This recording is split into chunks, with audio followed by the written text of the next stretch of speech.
Mom! Where's Dad? The ceremony is about to start. He's not here yet? He was on a business trip in the countryside and was supposed to join us for the ceremony directly. What should we do? I'm sure he's just running late. But we need to explain to his parents too. Hold on. Just wait. I couldn't help but feel uneasy inside. The thought of him not showing up made me break out in a cold sweat. Then, my daughters-in-laws walked into the dressing room. How should I explain this? I stood up in front of my in-laws. I'm truly sorry. I believe he will be here shortly. I was prepared to accept any criticism. But to my surprise, they offered kind words instead of what I had imagined. I saw them off. I collapsed onto the sofa in the dressing room. Are you okay, Mom? Yeah, I'm fine. It's my daughter's big day, yet I felt so down. Why don't you give him a call? I'll try calling him. To let my daughter hear, I put the call on speaker. I called several times, but he didn't seem to pick up. He's not answering. Maybe he's on the move? Let's try calling one more time. After about 5 tries, he finally answered. Expecting him to say he was running late, I received a completely different response. Where are you? The ceremony is about to start. Sorry, it looks like I can't make it. What are you talking about? My daughter and I exchanged shocked glances. Dad? What are you doing? It'll be fine without me. That's not the point. And behind him, there was some commotion. Hey, where are you really? You're on your way here, right? After a brief silence, he suddenly started laughing. Right now, the whole family is in Hawaii. What are you talking about? Didn't you hear? I said we're on vacation. I felt dizzy and almost fell over. I was supported by my daughter and somehow managed to recover. So, I can't make it to the ceremony. Then, someone entered the dressing room. Could you stand in for me? Yes, sure. Hey, who are you talking to? Are you listening? Do you know who I am? Huh? I don't know you. I couldn't help but raise my voice. You know, this person is. After learning the identity of the voice's owner, my husband started to tremble. No way! He might never be able to return here. What awaits him is nothing but hell. My name is Elizabeth, and I'm currently living off part-time work. This year marks the 25th anniversary of my marriage to my husband, John. We have a son, Ethan, and a daughter, Olivia. I met John when I was working as an office worker at my father's company. I was introduced to him because he was acquainted with the president of John's company. Isn't this too sudden? The CEO from over there asked me. Could you meet him just once? All right. Then, an arrangement meeting was set up, and I met John. At first glance, he seemed like someone who could handle work, appearing somewhat stiff. But once we started talking, I found him to be full of humor and was quickly drawn in. I was pleasantly surprised by how glad I was to have come. So, what did you think of him? He was a really nice person. That's good. Then I'm glad I introduced you too. After that, we started going out for meals, and 6 months after meeting, we began dating. Up until then, I hadn't had any significant romantic experiences, so this opportunity was something I didn't want to miss. Elizabeth. Yes? Will you marry me? I had no reason to refuse. I'm looking forward to our life together. After that, we got married with many people's blessings. But problems arose immediately. I'm going to visit my parents' house for a bit. All right. When will you be back? I don't think it'll be too late.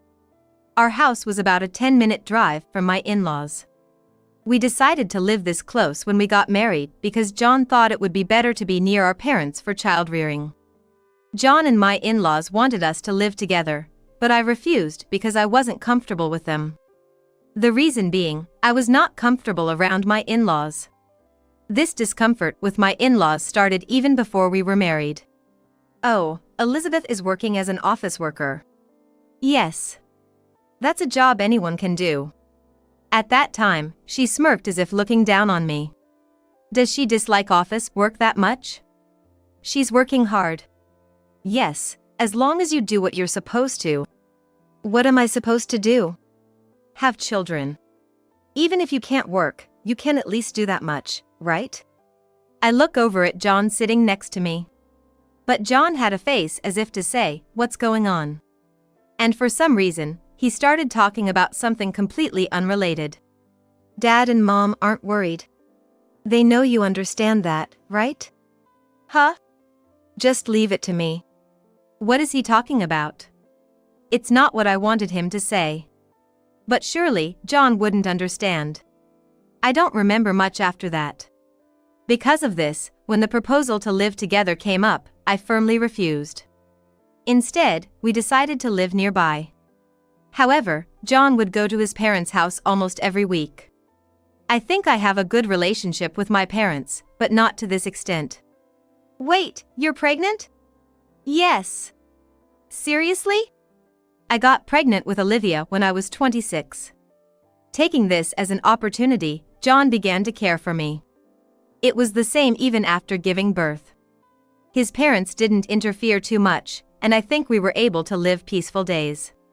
However, the situation changed 3 years later after giving birth to Ethan. I've come to visit. When I returned from shopping, the door was unlocked and somehow my mother-in-law was inside.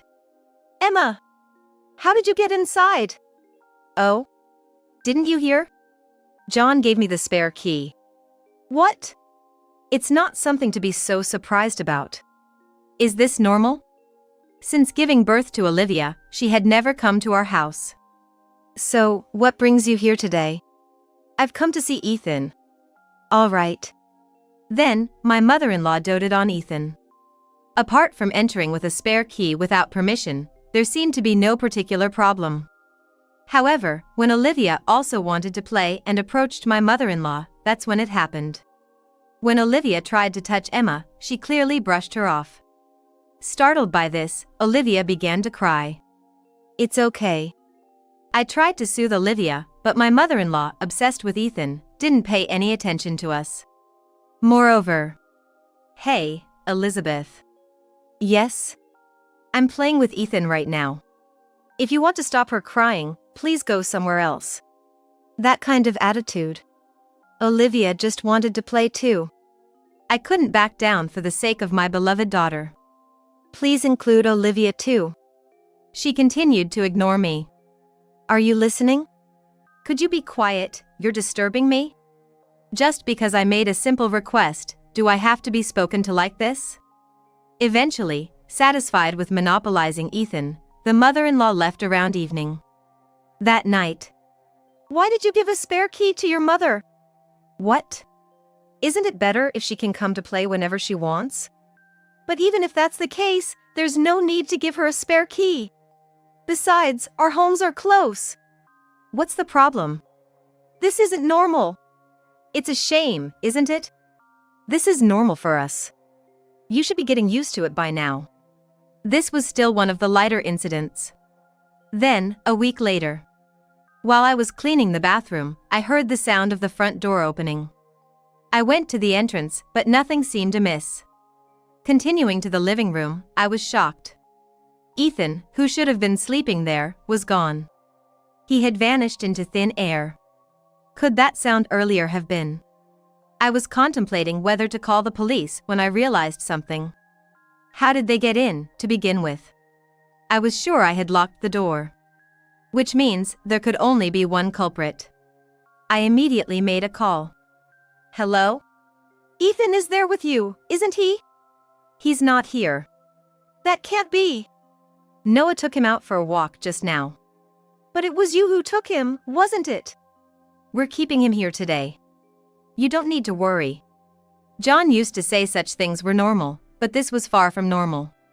It was a clear act of aberration. Anyway, you don't need to worry about anything. The call was cut off unilaterally. I wanted to go pick up Ethan right away, but it was almost time to pick up Olivia, so I had to prioritize that. After picking up Olivia, we headed straight to the in-laws' house. And there was John. Why are you here? Didn't you say you had work? I did have work, but it finished early. But why come here? Ethan is here, isn't he? Let's just take Ethan and go home. As I tried to pick up Ethan, John suddenly grabbed my arm. What? Don't make unnecessary trouble. Unnecessary trouble? Isn't taking a child without saying anything the unnecessary part? It was at that moment. Without a chance to dodge, I was struck across the cheek. Don't sweat the small stuff. I glared back at John. It seemed even his parents hadn't expected him to go this far. Their anxiety was palpable. This is going too far. There was no need for that. Despite the pain, I held Ethan tight and returned home. That day, John didn't come back. It was another 2 days before he returned. I had thought he might be remorseful, but there wasn't a trace of such sentiment. Even after he came back, we barely spoke, and I continued my chores amidst an uneasy silence. The sleepless nights dragged on, and stress and lack of sleep drove me to the doctor. John seemed displeased by this. You're just not trying hard enough. This was the first thing he'd said to me after so long. And it didn't stop there. Ethan was still young, being breastfed at the time. Yet, my milk stopped. It had been the one time no one could interrupt, a precious moment just between us. Being at home offered no rest, and realizing this couldn't continue, I decided to start working part-time. I'm going to start working tomorrow.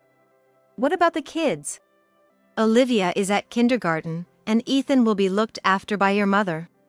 After all the fuss you made about it, it doesn't matter what I think anymore. In fact, when I brought it up, my mother-in-law readily agreed. So, I decided to go back to work. This is where I changed my thinking too. I decided to use my mother-in-law's desire to care for Ethan to our advantage. It's much better than having him taken away without knowing. In reality, as long as I don't complain, she takes good care of him. Ethan spends most of his time at his grandparents' house, coming home just to sleep. You're really okay with this? What do you mean? You've pretty much left Ethan's care to Mom. It's because of that, I can go to work, and it benefits us both. If you don't like it, why don't you talk to your mother? That's impossible. She won't even let me hold him lately. That's not my problem. Maybe she doesn't trust you with him? I seized the opportunity to put John in his place. Not expecting to be challenged, he had nothing more to say. I knew my mother-in-law was attached to Ethan, and as long as she was looking after him, I felt assured. And then, there came a time when I absolutely had to leave the 2 kids with my mother-in-law. Then, I have to leave the kids with you. Sure, leave it to me. By then, my relationship with my mother-in-law had improved compared to before. When I went to pick up the kids. Thank you for today. Ethan was a good boy today. Really? Where's Olivia? I don't know, she was just here. I desperately looked for Olivia. But no matter how much I searched, I couldn't find her. The only place left was outside. Could she have gone somewhere by herself? While considering contacting the police, I searched around the house. The house had a fairly large yard. Then, I heard a noise from the shed in the backyard. No way! When I opened the shed door, there was Olivia, curled up and crying. Olivia! I immediately took her outside and hugged her. It's okay now. What happened? But Olivia didn't answer. Trying to bring Olivia inside, she desperately resisted. Somehow calming her down and going back to Emma, I could tell Olivia was hiding behind me, avoiding her. Emma? Could it be that you locked Olivia in the shed? Then my mother-in-law began to speak with a sigh. I did it because she wouldn't listen. It's all part of education. Why did you even lie about it? I forgot. Hearing that, I immediately took Ethan away from her. What are you doing? What you did is abuse. What? Then you take care of everything. I did this because I was asked to. Then I won't ask you anymore. With that momentum, I stormed out of my in-laws' house. I headed to my parents' house. By the time I reached my parents' house after changing trains several times, it was late at night. What's wrong at this hour? There's been a bit of trouble. I was given some hot milk, which I loved since I was little, and took a breather. So, what happened? I explained everything that had happened in order. You've done well. You can stay here as long as you like. It had been a while since I came here, so the kids seemed happy too. The next morning, when I explained the situation to my father, he said the same thing as my mother. He didn't probe any further, which was a relief to me. Around noon, as I was playing outside with Olivia, John appeared. Why are you here? I'm not planning to go back.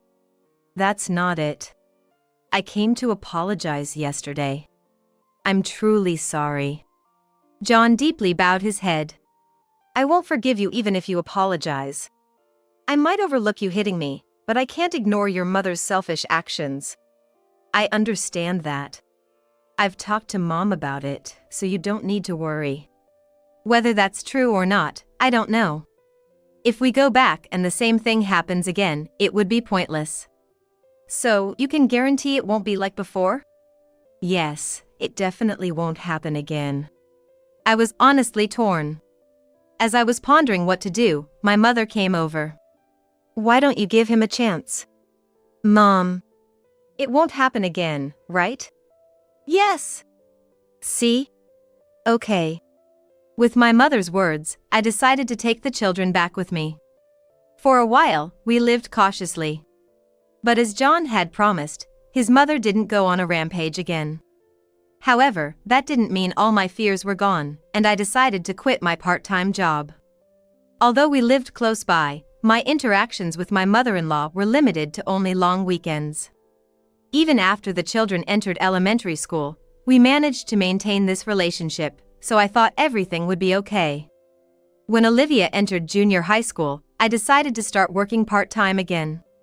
However, unbeknownst to me, my in-laws were making moves behind my back. Ethan? Isn't he at Grandma's again? Again? Maybe just let it be? We can't just ignore it, can we?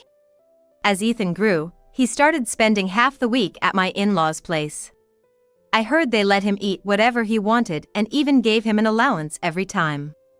Initially, Olivia envied Ethan for this, but lately, she's stopped saying anything. Well, I don't even go to my in-laws' place. I'm home. Welcome back. How was your day? We had pizza today. Here, take this. What's this? I brought some leftover snacks. I thought I'd give some to Olivia too. Thankfully, Ethan hadn't been completely brainwashed by my in-laws yet. Olivia. I've got some snacks here. I don't want that crap. It seemed that even Ethan's gestures didn't sit well with Olivia. Slowly but surely, a rift began to form between the siblings. I tried consulting John about it. You're overthinking this. Olivia's just going through puberty, that's why she's saying that. But it's really unfair to single out Ethan like that.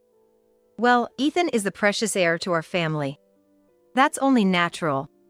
I had never heard anything like that before. It's not like we have a family business or anything. Eventually, Ethan will inherit our parents' home. John said it like it was the most obvious thing in the world, even though his parents weren't particularly wealthy. But what if Robert refused? That's why we're educating him from an early age. Educating him? To become a fine man. So don't worry about it. In return, you leave Olivia to us. My in-laws and John were spoiling Ethan rotten. They seemed to have no interest in Olivia at all. Growing up in that environment, Ethan started acting however he pleased with his parents and John. As he grew older, his bad behavior became more pronounced. Whenever he was with his parents, he would speak to me and Olivia in a condescending tone. When it came time for him to take his high school entrance exams, I wasn't even allowed to have a say in it. John and our in-laws decided everything, and Ethan just went along with it. But that dynamic eventually shifted. It happened when Ethan got a job and started living on his own. Olivia had already moved out by then, and she came over to check on me that day. There's something I want to give to both of you. Something you want to give us? Not that I need it, though. Even after becoming adults, their relationship hadn't improved one bit. Don't say that. Ethan didn't back down today. Okay, so? It's this. We were speechless when we saw what Ethan handed us. It was that shocking. This is. Why? The envelope he gave us contained a stack of $100. This is for the two of you. For all the trouble I've caused. Though I don't think this is nearly enough. Why now, all of a sudden? I just thought it was a good time. What do you mean? Can I tell them? Of course I'm curious. Spill it. You're gonna get married soon, right? Really? Olivia nodded shyly. But how did you know? I happened to see her at the station plaza the other day. That's when I had a hunch. I sort of understood why Ethan decided to give us this money now. Ethan, this money is for... Mom figured it out too? What are you two talking about? Ethan wants us to use it for Olivia's wedding expenses. If Mom's okay with it. I'm fine with it. But why so suddenly? It's not sudden at all. That's how Ethan began explaining why he acted that way. Apparently, he had doubts about the way John and his parents were raising him. He only realized it after becoming a middle school student. That's when I finally realized how messed up it was. So from then on, I just pretended to go along with it. But why? I felt bad for you and Mom. That's why I saved up all the allowance I was given over the years. I felt a weight being lifted off my shoulders regarding the uneasiness I had towards Ethan. Ethan, thank you. You're welcome. It wasn't a complete fix, but the relationship between the siblings seemed to improve a little. However, there was still something that bothered me.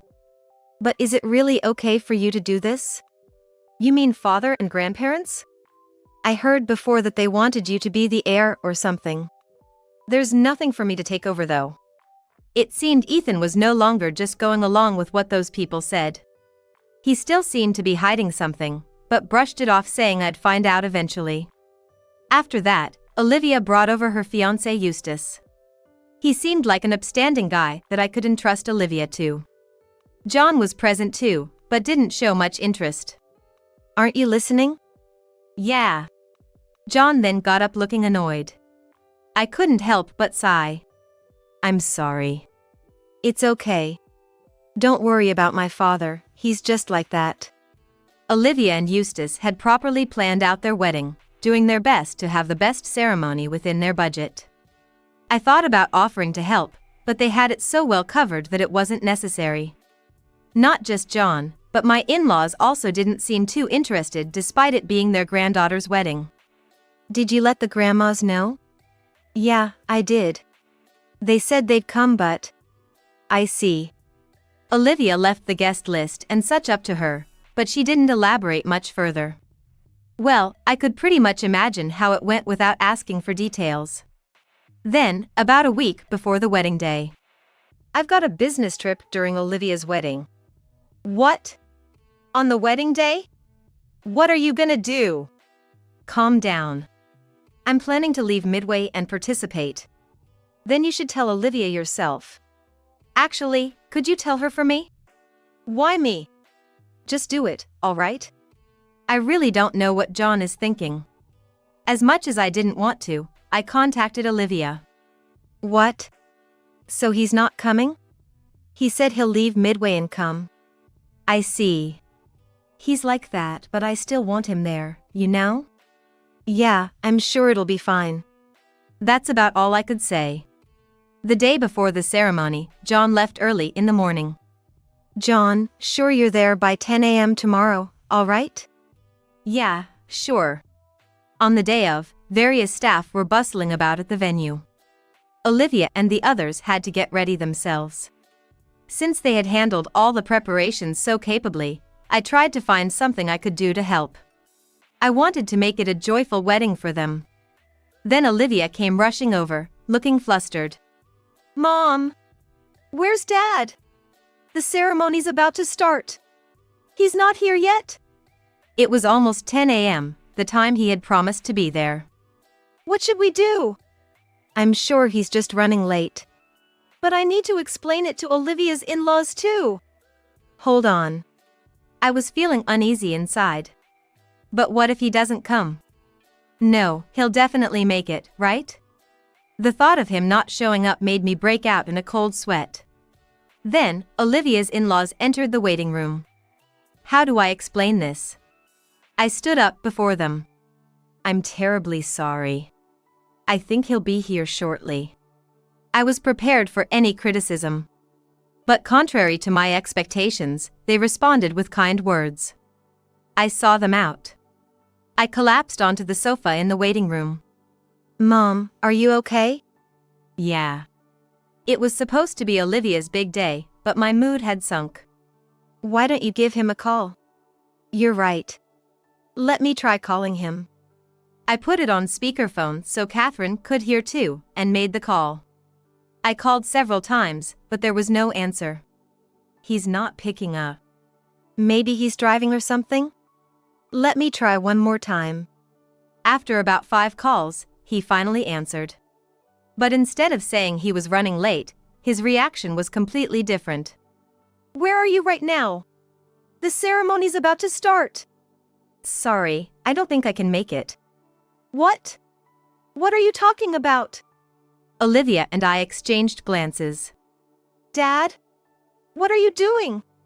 You'll be fine without me there, right? Of course not. You said you were coming. Sorry, change of plans. There also seemed to be some commotion in the background on John's end. Hey, where exactly are you? You're heading this way, right? After a brief silence, John suddenly started laughing.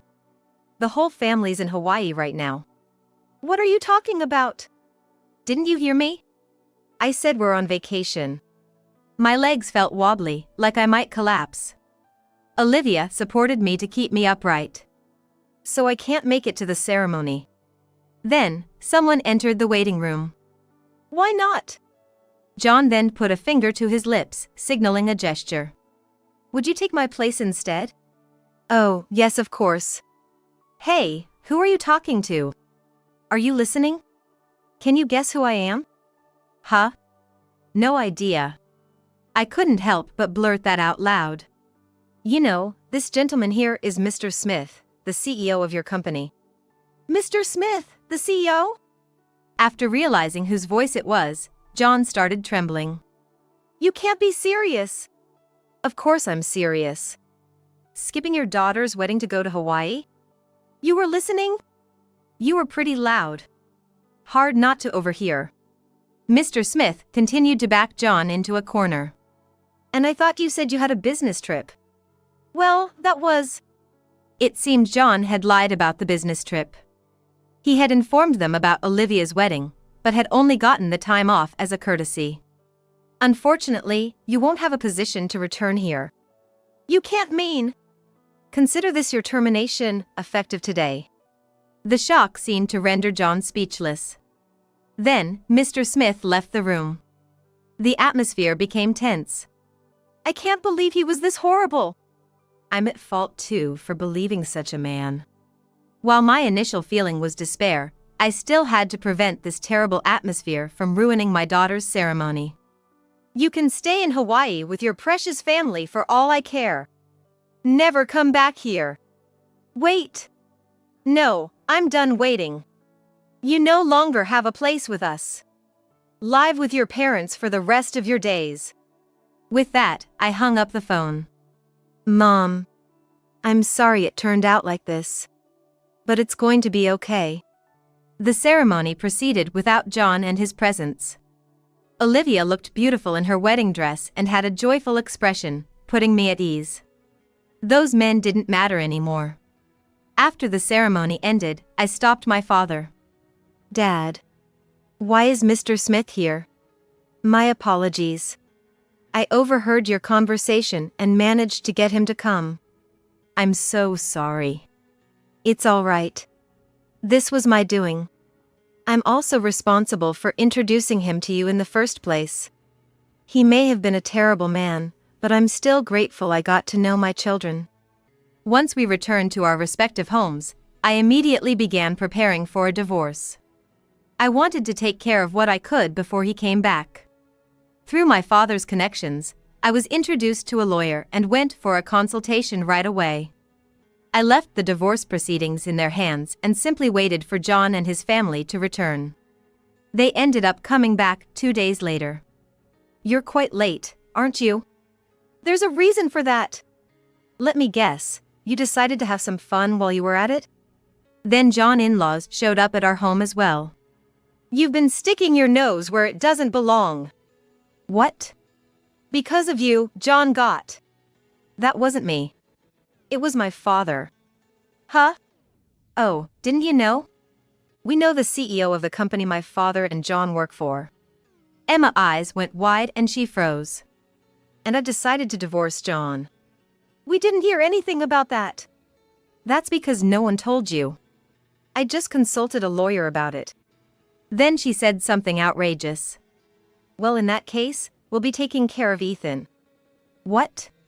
He's the heir to our family after all. However, I had prepared for them to say something like that. We'll have to decline that offer. Ethan! I wouldn't wish being the heir to people like you on my worst enemy. But up until now, he's been listening to us. I realized your mistakes back in middle school. Ethan looked over at me, as if to say, I leave it to you. So from now on, you'll have no involvement with us whatsoever. We're moving out today. So that's why you had so little luggage. Having lost their sole hope in Ethan, they had faces of utter despair. What becomes of that family is none of my concern. Mom, let's go. We're done here. Yes, goodbye. Leaving John and his parents frozen in place, we departed from that house. From then on, I lived a life of peace back at my family home. My children visit me regularly. Even without a husband, I'm happy.